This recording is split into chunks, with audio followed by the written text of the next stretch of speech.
कहानी की शुरुआत होती है 16 साल के एक लड़के जैकब से, जो एक स्टोर में काम करता है। शाम के वक्त उसके साथ काम करने वाली एक महिला उसे घर छोड़ने निकलती है और रास्ते में जैकब अपने दादाजी इब्राहिम को फोन करता है। लेकिन इस बार इब्राहिम की आवाज पहले जैसी नहीं होती, क्योंकि वो बहुत घबराए हुए लग रहे होते हैं। वो बार बार जैकब से कहते हैं कि किसी भी हालत में घर मत आना, यहाँ बहुत बड़ा खतरा है। जैकब को लगता है कि दादाजी फिर से अपनी पुरानी अजीब बातों में उलझ गए हैं, इसलिए वो उनकी चेतावनी को गंभीरता से नहीं लेता और सीधे घर पहुंच जाता है। घर के अंदर कदम रखते ही वो देखता है कि पूरा सामान बुरी तरह बिखरा पड़ा है, जैसे कोई हर कोना छान कर किसी चीज की तलाश कर रहा हो। तभी उसकी नजर पीछे की टूटी हुई रेलिंग पर पड़ती है और बिना वक्त गंवाए वो जंगल की तरफ बढ़ जाता है। जंगल के अंदर कुछ दूर जाने पर जैकब को उसके दादाजी जमीन पर घायल हालत में पड़े मिलते हैं। उन्हें देखते ही वो घबरा जाता है और तुरंत मदद के लिए फोन मिलाता है। लेकिन तभी इब्राहिम आखिरी बार उसका हाथ पकड़ लेते हैं। टूटी हुई सांसों के बीच वो जैकब से कहते हैं कि उसे आयरलैंड जाना होगा और वहाँ एक खास पक्षी उसे सारी सच्चाई बताएगा। इसके साथ ही वो उसे 3 सितंबर 1943 के काल चक्र के अंदर जाने के लिए भी कहते हैं। जैकब उनकी बातों का मतलब बिल्कुल नहीं समझ पाता, फिर भी उनसे वादा कर लेता है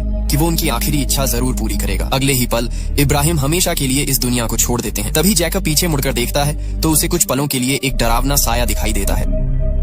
लेकिन उसके साथ आई महिला जब उधर गोलियां चलाती है तो वहाँ कुछ भी नहीं मिलता। थोड़ी ही देर में पुलिस पहुंच जाती है और जांच के बाद इस मौत को जंगली जानवर का हमला मानकर मामला बंद कर देती है। करीब 1 महीना बीत जाता है, लेकिन उस रात की हर बात जैकब के दिमाग में लगातार घूमती रहती है। उसकी मानसिक हालत पहले जैसी नहीं रहती, इसलिए उसे एक साइकेट्रिस्ट के पास ले जाया जाता है। वहीं बैठकर जैकब अपने बचपन की सारी बातें याद करता है। उसे याद आता है कि दादाजी हमेशा आयरलैंड की एक रहस्यमयी जगह की कहानियां सुनाते थे, जहाँ कुछ ऐसे बच्चे रहते थे जिनके अंदर अलग अलग तरह की जादुई शक्तियां थी। उस जगह की देखभाल मिस पेरेग्रीन करती थी, जो जरूरत पड़ने पर एक पक्षी का रूप भी ले सकती थी। बचपन में जैकब इन कहानियों पर पूरा यकीन करता था, लेकिन जैसे जैसे वो बड़ा हुआ और स्कूल में ये बातें सुनाई, हर किसी ने उसका मजाक उड़ाया। धीरे धीरे उसने भी मान लिया कि शायद दादाजी सिर्फ बच्चों का मन बहलाने के लिए ऐसी कहानियां सुनाते थे। हालांकि इब्राहिम हमेशा यही कहते रहे कि उन्होंने उससे कभी झूठ नहीं